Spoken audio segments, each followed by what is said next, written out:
I'm holding in my hands right here a hot plate of some cheap steaks that we're hoping came out tasting like gourmet Expensive steaks. steak, yeah. Right, we wanted to give our hand and take on using a dry brine to see if we can get these cheap round, bottom round steaks to taste like they're like New York strip, Ribeye, yeah, strip some steak.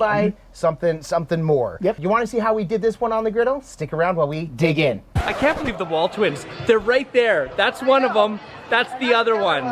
I'm the other one. So this right here, they're still cooling down. We just pulled these on the griddle. They've got about 6 minutes left to rest, but you can see those juices flowing. Yes. And I cannot wait to dig in. I'm going to set this down right off to the side here. Cool. I was gonna set it off while on we talk real quick about what we did. Brett, we were at the store and we thought, hey, let's do some cheap steaks, but let's see if we can get them to taste like restaurant quality, not quite filet mignon, because I don't think you can get that soft, like tenderness.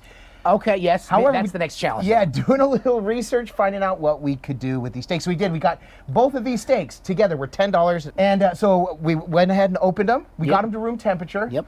Opened these up, and then I had this coarse kosher salt. Yep. We covered both sides. We're going to do what we call a dry brine. Yeah. Now, one gentleman that I saw doing this, he did it overnight. Yep. We didn't have that kind of time. Correct. We only had a couple of hours trying to get it. In fact, you can see it's getting dark right now. We don't have much daylight left. So we wanted to get in and knock this one out. I did cover both sides, and then I stuck it in the fridge. Brett's like, don't we want it room temperature? But yeah, but we don't want to leave it out all day for Also, a with couple how hours. humid it is out here, it didn't take long once we took it out, fired up the griddle, then To it get just back to brought back temperature. out. Yep, came right So we back put it in the fridge for a couple of hours, got it out. Like Brett said, we got it back up to, we'd say room temperature. It wasn't quite as hot as it's out here. Yep. And got these on the griddle. And what do we do there? So what we do is the sear method, where we sear it first and then cook after. So we had the right side, which is the hot side of this griddle.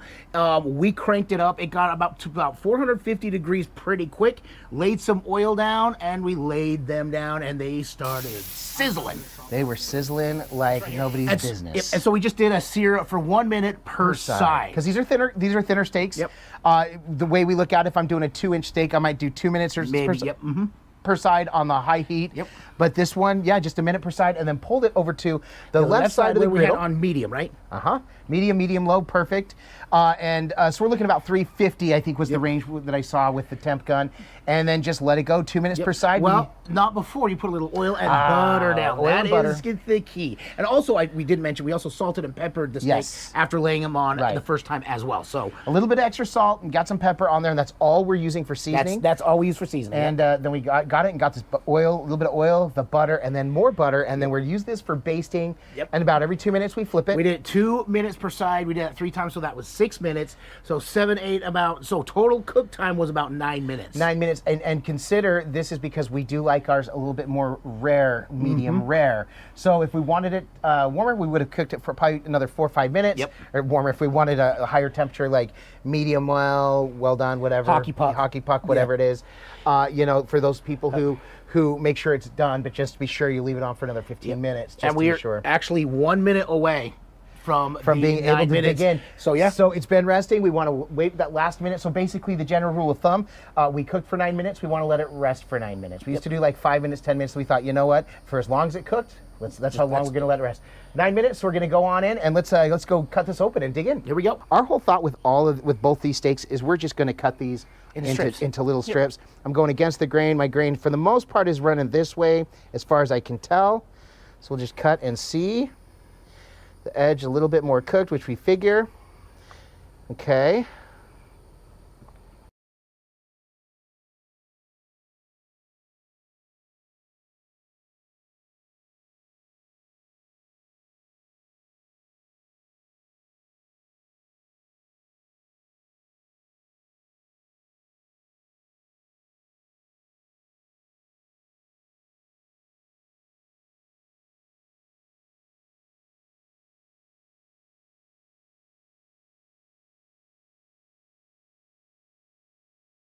All right, so there it is after the cut, and it looks amazing. Now, I will say, I am thinking more, as I was cutting, it did still feel a little tough. So I'm interested to see. Yeah. I'm sure leaving it the dry brine for 12 hours plus would have done the job. It's not going to be as tender as a strip, but yes, I think we can make it. Again, that's the next challenge for us. But like we say, it can look amazing. This looks absolutely amazing. Another, like a plate full of meat while we got the meat sweats and we got the meat smells going on right now. Like we say, it can smell amazing. Oh yeah, meat smells. Can I get a smell? Yeah. Smell, yeah, you can. But if this doesn't taste amazing, this was all for naught. Cheers. Go grab one.